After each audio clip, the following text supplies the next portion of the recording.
Genesis 25, 1-34. Genesis Abraham 25, Abraham married another wife whose name was Keturah. She gave birth to Zimran, Jokshan, Midian, Ishbak, and Shua. Jokshan was the father of Sheba and Dedan. Dedan's descendants were the Asherites, Letishites, and Leamites. Midian's sons were Ephah, Epher, Hanok, Abida, and Eldai. These were all descendants of Abraham through Keturah. Abraham gave everything he owned to his son Isaac. But before he died, he gave gifts to the sons of his concubines and sent them off to a land in the east, away from Isaac. Abraham lived for 175 years, and he died at a ripe old age, having lived a long and satisfying life. He breathed his last and joined his ancestors in death. His sons Isaac and Ishmael buried him in the cave of Machpelah, near Mamre, in the field of Ephron, son of Zohar the Hittite. This was the field Abraham had purchased from the Hittites and where he had buried his wife, Sarah. After Abraham's death, God blessed his son Isaac, who settled near Beer Lahai Roi in the Negev. Ishmael's descendants. This is the account of the family of Ishmael, the son of Abraham through Hagar, Sarah's Egyptian servant. Here is a list by their names and clans of Ishmael's descendants.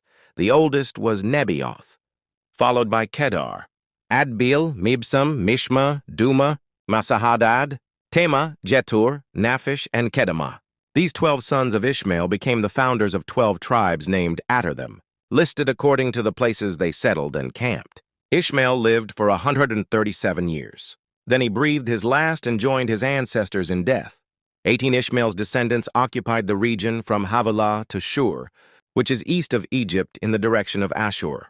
There they lived in open hostility toward all their relatives.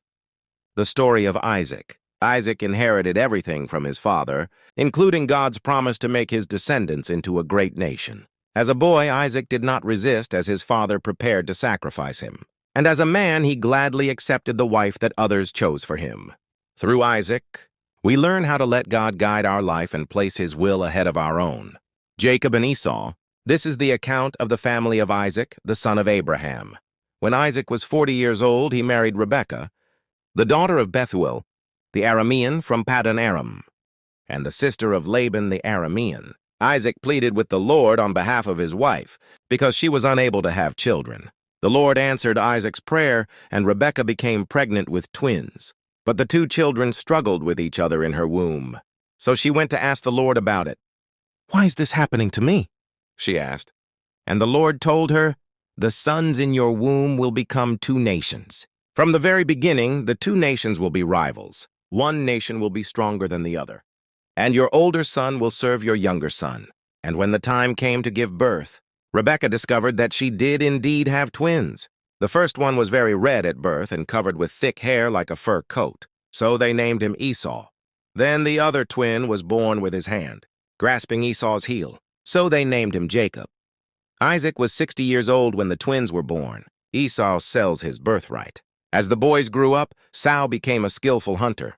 He was an outdoorsman, but Jacob had a quiet temperament, preferring to stay at home. Isaac loved Esau because he enjoyed eating the wild game Esau brought home. But Rebekah loved Jacob. One day when Jacob was cooking some stew, Esau arrived home from the wilderness, exhausted and hungry. Esau said to Jacob, "I'm starved. Give me some of that red stew." This is how Esau got his other name, Edom, which means red. "All right," Jacob replied, "but trade me your rights as the firstborn son." "Look, I'm dying of starvation," said Esau. "What good is my birthright to me now?" But Jacob said, "First you must swear that your birthright is mine."